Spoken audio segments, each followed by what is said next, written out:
Roelie's Lighting and Decor. Anywhere, any event. Since 1989, your partner in lighting and decor. Roelie's voor de opzet van diverse tenten in verschillende modellen en formaten. De aankleding van tafels, het leggen van rode lopers, vloerbedekking, afzetpalen. Bij Roelie's Lighting and Decor bent u ook terecht voor een podium, een LED-dansvloer, kunststofvloeren, mistventilatoren, sierplanten met speciale aandacht voor de palmen, cabines en booths voor expo's en beurzen, generatoren, de opzet van trustwerken, LED-schermen, LED-stadtafels, LED-baars en LED-krukken, lampionnen, verschillende maro's, kristalzuilen, westerse lampen en kroonluchters, bruidstoelen, weddingstages, bloemdecoraties en LED-verlichting. Roelie's Lighting and Decor. Anywhere, any event. In Dierenlaan 20 tot 22. Telefoon 533-206, 533-681 of 88 19 15 9. Zo lekker kan koffie zijn, echt 100% puur. Pacifico Oplos koffie, pittig en niet duur. Zo lekker kan koffie zijn, uit een glazen pot. Pacifico Oplos koffie, voor aromatisch genot. Pittige smaak, tegen een zachte prijs. Pacifico, that's magnifico. Nu ook verkrijgbaar Pacifico Gold met een verfijnde en speciale rijke smaak.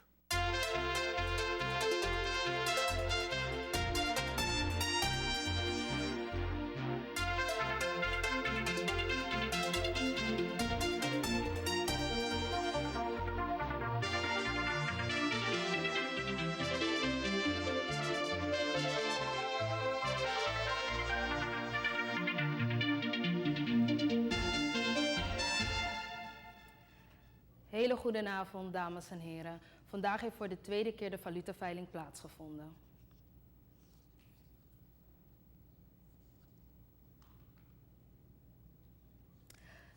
Kaper Egyptisch passagierstoestel geeft zich over. Gijzeling voorbij.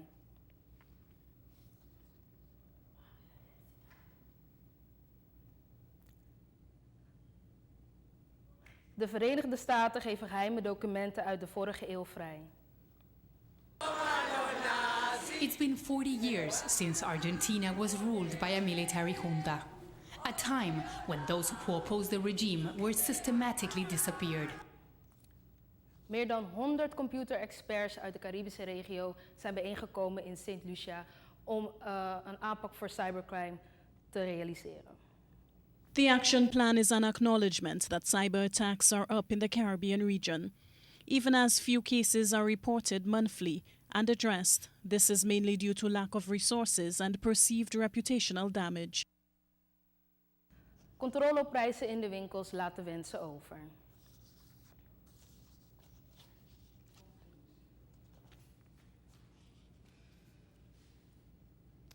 Het is dinsdagavond 29 maart. Welkom bij een nieuwe aflevering van Achter het Nieuws.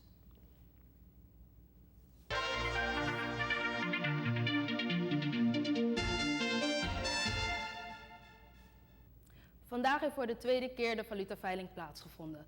Kijkt u mee naar een kort verslag van de heer Roy Jongevat.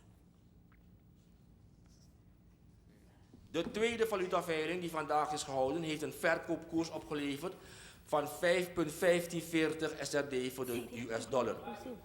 De aankoopkoers is vastgesteld op 5,0168. De centrale bank heeft voor deze veiling 7,5 miljoen US-dollar beschikbaar gesteld. Deze koers is slechts een fractie lager dan de koers van 5,16 SRD die de vorige week is vastgesteld. De parallelkoers voor de US-dollar is 5,45 SRD. De schrik zat er goed in vandaag. Amper een week na de aanslagen in Brussel was er vandaag een vliegtuigkaping van een passagiersvliegtuig van Egypt Air. De man liet het vliegtuig naar Cyprus vliegen en daar is hij uiteindelijk ook gearresteerd. Volgens Buitenlandse Zaken van Cyprus was het geen terroristische aanslag, maar gaat het wel om een man die psychisch niet helemaal in orde is. En kijkt u mee naar het volgende verslag. Hijacker, from what we understand is one person, is completely by himself on the plane. He let off the last 5 passengers or crew, from what we could see. And he's on the plane right now. What we know is that he is talking to the civil aviation, and from there they're conveying his requests, whatever he's asking to the crisis center, which is at Larnaca Airport. What we are waiting now, journalists, is to be briefed by the crisis center, hopefully soon. Bij het zien van deze beelden vraagt u zich natuurlijk af, hoe is het gesteld met de veiligheid van onze nationale luchthaven? Kijkt u mee naar het volgende verslag. Security is iets, safety natuurlijk ook. Die twee zaken zeker gaan hand in hand gepaard. Wat safety betreft, we staan hier bij de brandweer. En we kunnen praten van een goede team bij de brandweer. En we voldoen natuurlijk ook aan wat materieel betreft. We zijn bezig uit te kijken naar een uitbreiding van onze vloot. We hebben die aantal brandweervoertuigen die vereist is om Cat 9 te zijn, categorie 9. Maar wij willen natuurlijk veel hoger. Maar belangrijker nog dat we dat moeten behouden. En we zijn bezig uit te kijken naar alle financiële mogelijkheden om uit Amerika of uit een ander land waar het nodig is, waar het mogelijk is, om nog een brandweervoertuig te kunnen brengen naar Suriname en dat ter beschikking te stellen van onze brandweer. Dan hebben we natuurlijk de safety niet alleen op een bepaalde level gebracht, maar we hebben ervoor gezorgd dat we internationaal ook hebben voldaan natuurlijk aan de eisen die aan ons wordt gesteld als airport. Een ander belangrijk poot is natuurlijk security. Daar zijn we dagelijks bezig mee, omdat security een ongoing proces is. Het trainen van bestaand personeel, het aanwerven van deskundig personeel is natuurlijk een continu proces. Maar ook wanneer het gaat om dit soort internationale acties die men heeft ondernomen, om het zo aan te geven, waar mensenlevens gepaard zijn gegaan, dat willen we natuurlijk als airport niet op ons gaan dragen. Security op de airport is niet alleen een airport issue, maar het is een nationaal vraagstuk. En daar gaan we natuurlijk heel goed mee om. We hebben die samenwerking, we hebben de mensen elke dag op de airport van Bureau Nationaal Veiligheid, van de CIVD, om ons te voorzien van adviezen, om mee te helpen kijken naar nieuwe ontwikkelingen en ervoor te zorgen dat we op schema blijven. Cybercrime is grensoverschrijdende criminaliteit. En in St. Lucia zijn meer dan 100 experts bij elkaar gekomen om te kijken hoe we cybercrime in de Caribische regio kunnen aanpakken. Het actieplan is een erkenning dat cyberaanvallen in het Caribisch gebied zijn toegenomen. Dat er weinig gevallen maandelijks worden gemeld en aangepakt, komt door het gebrek aan middelen en reputatieschade. Francis Forbes leidt CARICOM Impacts, de multilaterale misdaad- en veiligheidsdienst voor 15 Caribische landen. Hij zegt dat hij recentelijk zelf slachtoffer is geweest van cybercrime, waarbij zijn gegevens van zijn creditcard gestolen werden, waarmee transacties vanuit de Verenigde Staten werden gepleegd. Hij zegt dat het duidelijk is dat niemand veilig is voor cyberaanvallen. Computer crime today is big business. Just ask the lottery scammers who purchase lists of potential targets from those who steal people's personal information via the internet. Enkele van de beruchte recente cyberaanvallen in het Caribisch gebied zijn onder andere de diefstal van $150 miljoen uit de Nova Scotia Bank op Jamaica in 2014 en de cyberaanval op belastingautoriteiten in het Caribisch gebied, waarbij systemen van gebruikers werden geblokkeerd en losgeld werd geëist. De minister van Technologie van St. Lucia zegt dat er nog meer gedaan moet worden om er zeker van te zijn dat landen adequaat voorbereid zijn om cyberaanvallen tegen te gaan. We fall short in prevention and mitigation of criminal or malicious activity risks in cyberspace. The analysis of 49 indicators shows that several countries in our region are vulnerable to potentially devastating cyber attacks. 4 out of 5 countries do not have cybersecurity strategies or critical infrastructure protection plans. 2 out of 3 do not use command centers and cybersecurity control. the vast majority of our prosecutors lack the legal capacity to prosecute cybercrime actions. De aanbevelingen voor het actieplan zijn gebaseerd op de evaluaties van de behoeften die zijn uitgevoerd op Trinidad en Tobago, Grenada, Dominica, Antigua en Barbuda en Barbados. Prioriteitsgebieden in het actieplan zijn onder andere training, wetgeving, technische capaciteiten en wetshandhaving. Het plan treedt direct in werking. Volgende week zullen wij samen met de cybercrime specialist dieper ingaan op het onderwerp hoe cybercrime aangepakt wordt in Suriname. Na zijn historisch bezoek aan Cuba is de president van de Verenigde Staten, Barack Obama, doorgevlogen naar Argentinië voor nog een historisch bezoek. Voor het eerst in 20 jaar heeft een Amerikaanse president een formeel bezoek gebracht aan Argentinië. En het Witte Huis heeft gemeld dat de Verenigde Staten de komende periode documenten zal vrijgeven die betrekking hebben op de periode van de militaire junta die in Argentinië aanwezig was in de periode eind jaren 70, begin jaren 80 van de vorige eeuw. Het is al 40 jaar geleden dat Argentinië geregeerd werd door een militaire junta. Een tijd waarin mensen die tegen het regime waren systematisch verdwenen. Nu hebben de Verenigde Staten beloofd om geheime documenten over hun rol in die periode vrij te geven. My husband was kidnapped and I was pregnant, so my mother started to participate in protest to demand the release of political prisoners. She was taken too. I never saw her again. Mabel heeft jarenlang geprobeerd om achter het lot van haar man en haar moeder te komen. Ze zegt dat de Verenigde Staten over informatie beschikken die haar jaren van pijn zou hebben bespaard. Ellos conocieron. We now know that the US government knew about what was happening.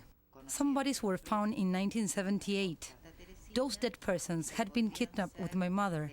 It would have saved me a lot of time if I had known back then that she was dead. This is the Navy Mechanical School. It used to be a clandestine detention center during the dictatorship. Hundreds of people were detained and tortured here. This paper that you can see here says the United States was also part of the dictatorship. Human rights organizations are saying that Barack Obama is not welcome here because they're not willing to forgive or forget the role that the United States played at the time. Vele van hen die gedood waren in de jaren 70 en 80 van de vorige eeuw zijn slachtoffer van het Condorplan, waarbij Latijns-Amerikaanse dictaturen op tegenstanders over de hele wereld jacht maakten. Marcos Lolé onderzoekt het plan al jaren en is onder de indruk van de hoeveelheid kennis die de Verenigde Staten hadden over wat er toen gebeurde. Henry Kissinger told the Argentine foreign minister at the time, if you have something to do, do it fast. There are lots of documents that show the CIA role, the role in the Condor Plan. It's impressive how much knowledge they had. Volgens de minister voor Mensenrechten van Argentinië zal het vinden van de waarheid het land vooruit helpen. Opening all the archives will help us. The more we know about what happened will help us unite. Hiding the truth only generates more pain. Het lukte Mabel in 2005 om de stoffelijke resten van haar moeder te vinden in een massagraf, maar duizenden anderen vragen zich nog steeds af wat er met hun dierbaren is gebeurd. De hoop is dat de nieuwe Amerikaanse documenten hun zullen helpen hun dierbaren te vinden. We hebben er allemaal last van, alsmaar stijgende prijzen in de winkels. Gerald Harderwijk is erop uitgegaan om te zien hoe het is gesteld met de controle op de prijzen in de winkels. Vaak wordt er gesproken over de prijzen in de winkels. Wordt er controle uitgeoefend op de prijzen en hoe gebeurt dat? Vandaag is achter het nieuws bij de Economische Controledienst. We praten met het hoofd van de Economische Controledienst, de heer Cameron. Meneer Cameron, wordt er controle uitgeoefend op de prijzen? Want vaak hoor je dat burgers klagen over de prijzen in de winkels. We doen reguliere controles en daarna zijn we ook aangewezen op klachten uit de gemeenschap. Mensen bellen, ze komen klachten doen en we controleren de prijzen. Ja. Zijn er gevallen van prijsopdrijving? Nou ja, niet zo vaak, omdat u weet, voor alle categorieën goederen heb je een winstmarge. Ja? Bij verhoging van de prijzen, geen probleem zolang men binnen de winstmarge blijft. Dan praat men over prijsverhoging. Maar als je de winstmarge overschrijdt, is het prijsopdrijving en dat levert een strafbaar feit op. Dat is prijsopdrijving, economisch delict en dat is strafbaar. Daar tegen treden we op. Kunt u een beetje uitleggen wat u bedoelt met winstmarge? Winstmarge, kijk, als we het over winstmarge, daar hebben we twee gevallen. Je hebt gevallen waarbij de bisterverhangende industrie maximumprijzen vaststelt voor bepaalde goederen. Op dit moment zijn het een handjevol, waaronder brandstof, unleaded en diesel. Je hebt gepasteuriseerde melk.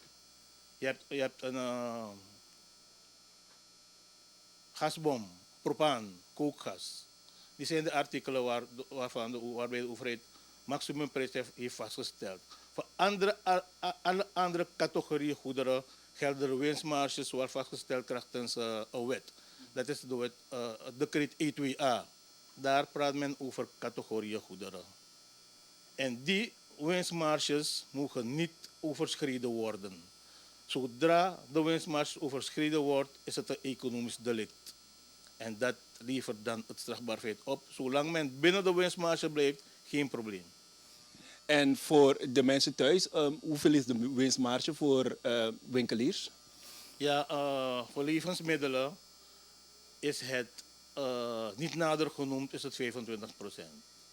En tot nu toe, over het algemeen, blijft men binnen die 25%? Ja, u begrijpt, er zijn zoveel winkels. Men moet concurreren. Een winstmarge van over het algemeen 25% voor levensmiddelen is ruim. Men blijft meestal binnen de winstmarges om te kunnen concurreren. Dus daarom verschillen de prijzen in de verschillende winkels. De ene winkelier meent om 15% te hanteren, de andere meent om 17% te hanteren, de andere misschien 20%. Vandaar dat we klachten krijgen van prijsopdrijven. Als we gaan kijken, dan zien we meestal dat men binnen de winstmarges zijn. We zijn hier aan de Saramaka-doorsteek en we checken een paar producten in de winkels. Ik heb hier een sardine en het kost 10 SRD 50 in deze winkel. We checken wat het kost in een andere winkel. We zijn nu aan de Rangulamweg en we komen van de Saramaka-doorsteek. Daar kost zo'n sardine 10,50. Hier is het voor 7,50. Er is wel sprake van een prijsverschil. Als we de economische controledienst mogen geloven, dan is dit binnen de winstmarge van 25%. Dit was Gerald Harderwijk voor Achter het Nieuws. 8 november is het weer zover. Dan mogen de Amerikanen weer naar de stembus om een nieuwe president uit te kiezen. In dat kader heeft Achter het Nieuws een aantal uitzendingen die speciaal focust op de aankomende verkiezingen. Vandaag heb ik mijn allereerste gast, de ambassadeur van de Verenigde Staten in Suriname. Good evening, Mr. Ambassador. Good evening, Risha. Very happy to be here. Thank you so much for coming. Before we going to talk, I'm going to switch over to Dutch to explain to the viewers what we're going to do. Het interview wat ik ga doen is in het Engels, maar tussendoor zal ik een korte vertaling geven over wat de ambassadeur heeft gezegd. Again, Mr. Ambassador, thank you for coming to our show. Before we go into that and talk about the elections, I want to ask you, you arrived in Suriname in December 2015, last year, so you're approximately here for 4 months, almost 4 months. Right. What are your first impressions of Suriname? Well, I want to say first that how much we've appreciated the warmth of the greeting from everyone in Suriname. My wife and I have been made to feel at home right away, which is really nice. My impression has been how you have this wonderful diversity here, and not only diversity, but everyone gets along, a lot of social harmony, and I know Surinamers take that as natural, but in a lot of parts of the world that's not the case. So it's really great to see here. Yes, thank you. Dus de ambassadeur heeft aangegeven dat hij een heel erg warm welkom heeft gekregen van het Surinaams volk. En nogmaals, dat we in Suriname de unieke gelegenheid hebben dat we heel diversiteit en dat we met elkaar sociale harmonie eigenlijk bijna normaal vinden. Terwijl in heel veel delen van de wereld is dat niet zo vanzelfsprekend. Dus dat is zeker iets waarmee de ambassadeur het Surinaamse volk mee complimenteert. Okay, and what will be your priorities during your stay in Suriname? Oh, my priorities will be President Obama's priorities for the hemisphere, of course. Yes. And they are continuing to strengthen democracy, rule of law, economic prosperity, and particularly shared prosperity for everyone, not only the United States, but the entire hemisphere. So I'm planning to work with your government and your people on a wide range of issues, economic, social, environmental.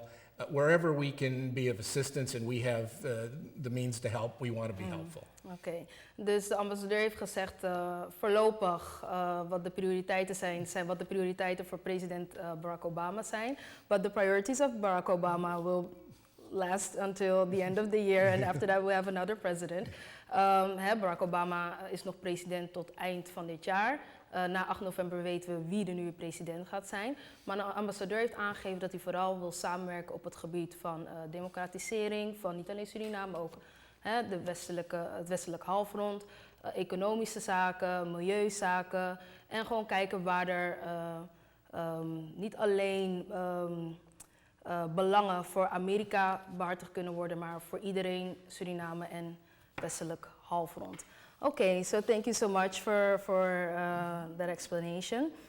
If we look at the elections 2016, which I find very exciting.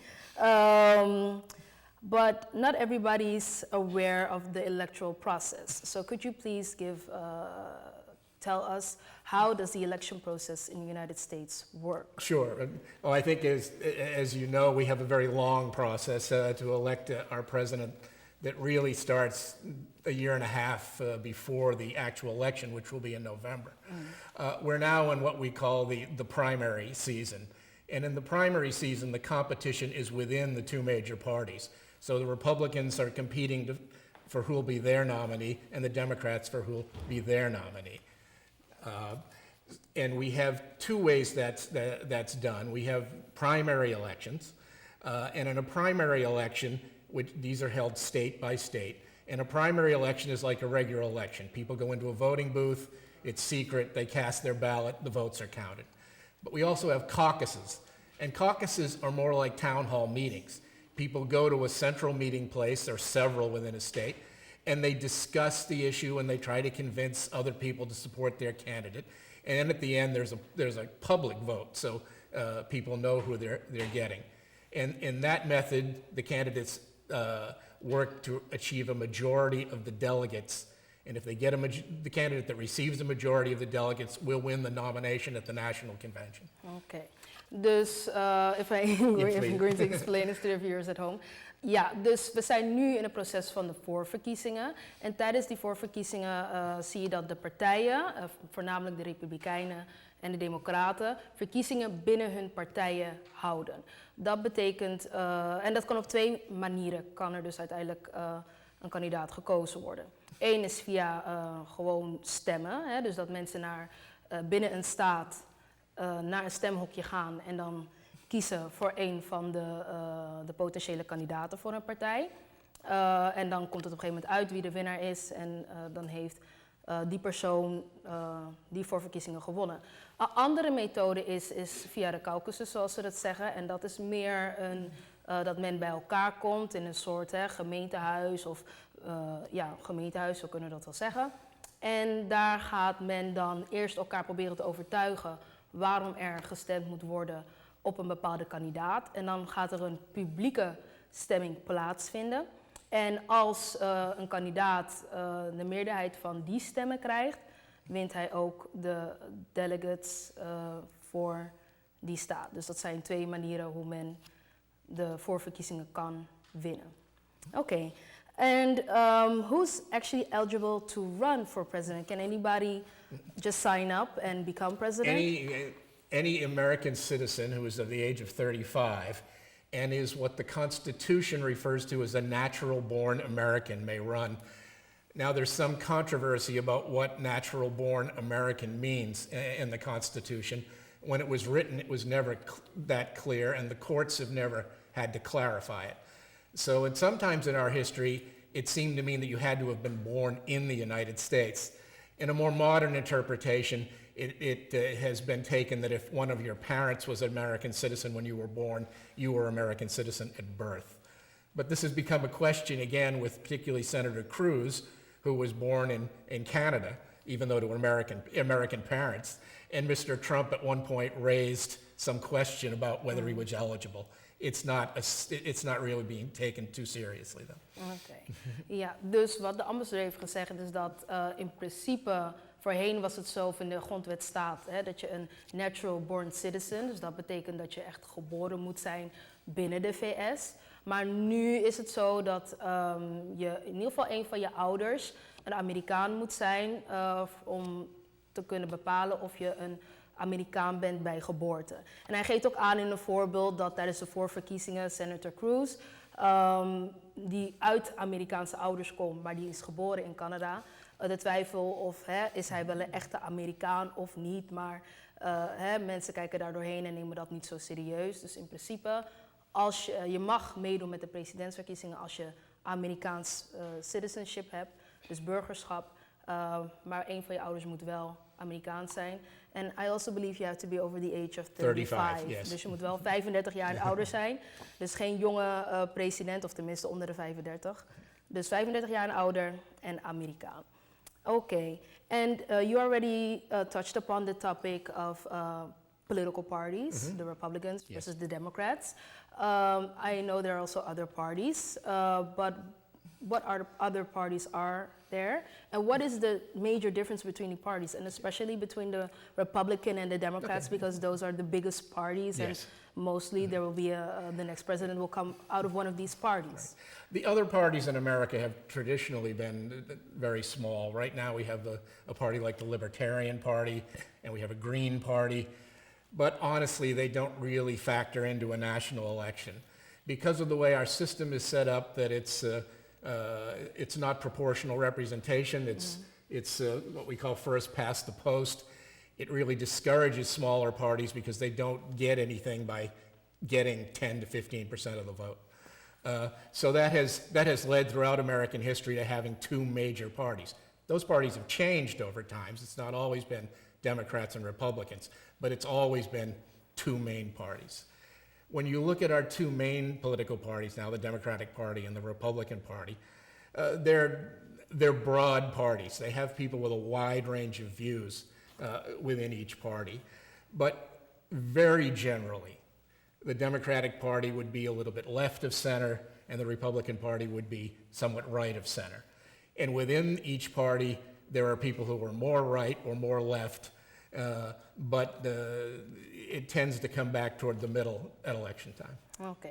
Dus wat de ambassadeur heeft aangegeven is dat ondanks dat er wel meerdere partijen zijn in Amerika, zoals bijvoorbeeld de Groene partij, zijn er toch vaak hele kleine partijen die niet zoveel kans maken tijdens de verkiezingen, omdat de Republikeinse partij en de Democratische partij gewoon veel groter zijn, veel grotere aanhang hebben.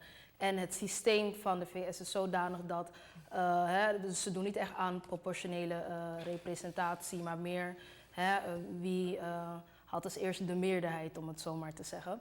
Dus vandaar dat het vaak de kleine partijen niet echt meedingen, want er is gewoon geen winst te behalen.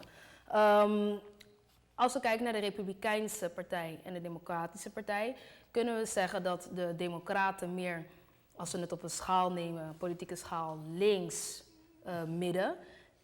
Dat is voor de Democraten. En de Republikeinen meer midden en rechts.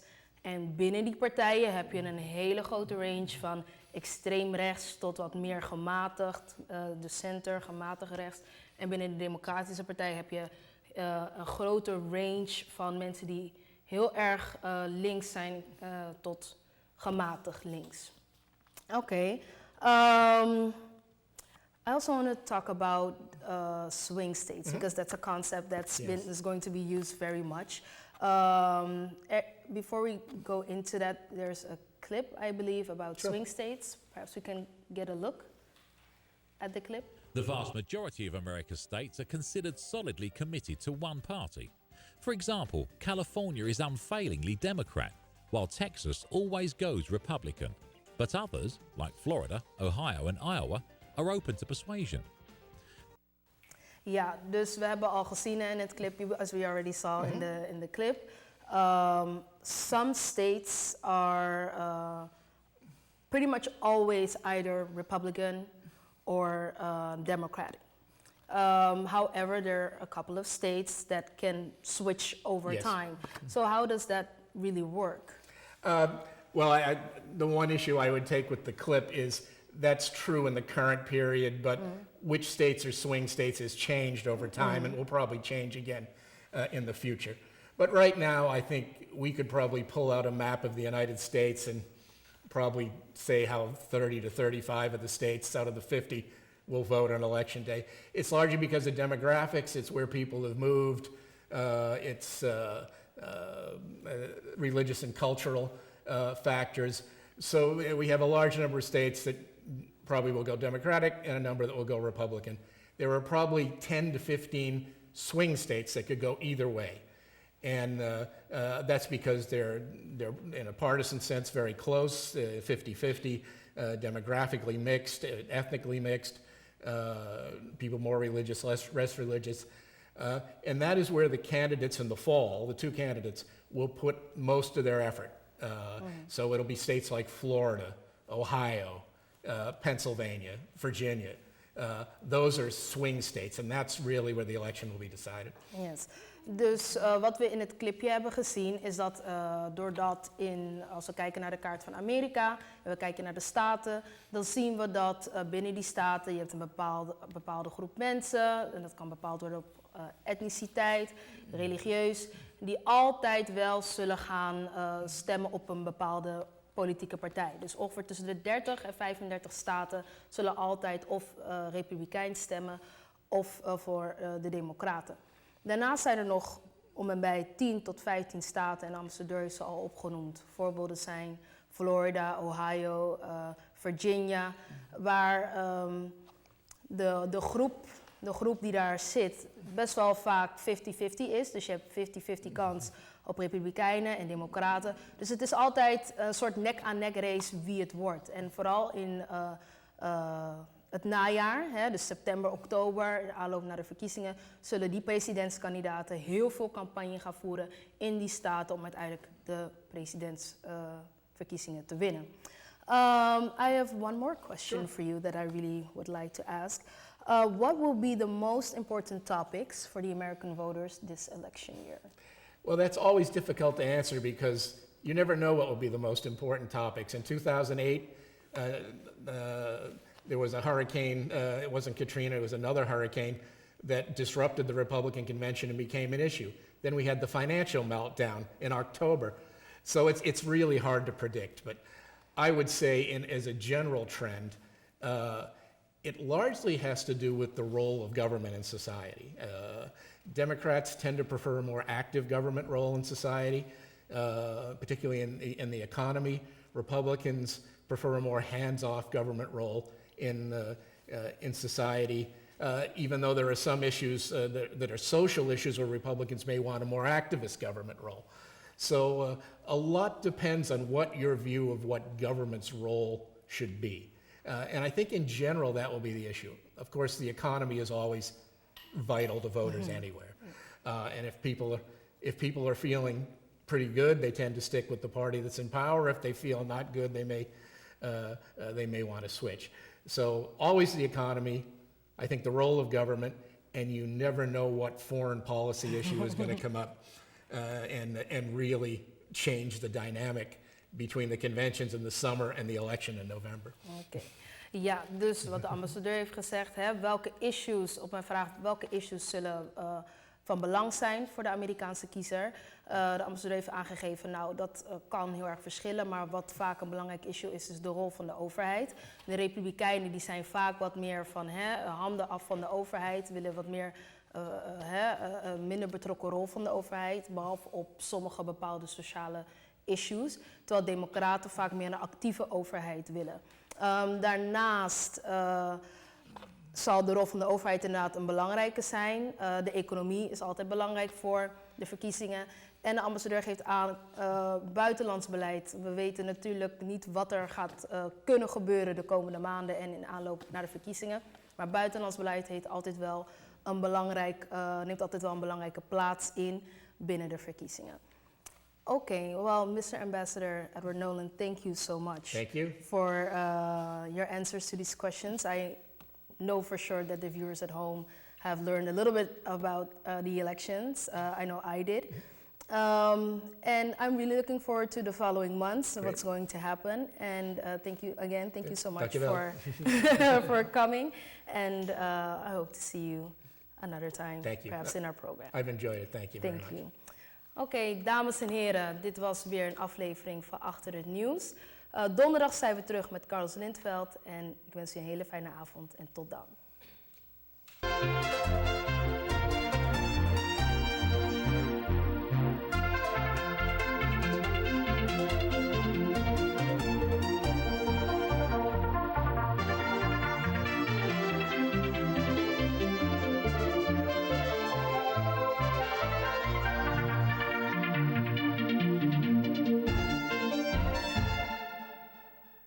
Noodles van Pacifico, daar is pas magnifico. Ik kan je mee wispego. Noodles van Pacifico, daar is pas magnifico. Ik kan je mee wispego. Pacifico. Laat me je zeggen wat dat ding is. We hebben shrimp, beef, vegetable en ook chicken. De beste noedels, ja, dit is het. Op je werk, op school of in je auto. Die noodles van Pacifico, die noodles van Pacifico. Ik kan je mee wispego. Daar is pas magnifico. Pacifico noodle soepoe. Hey, yeah.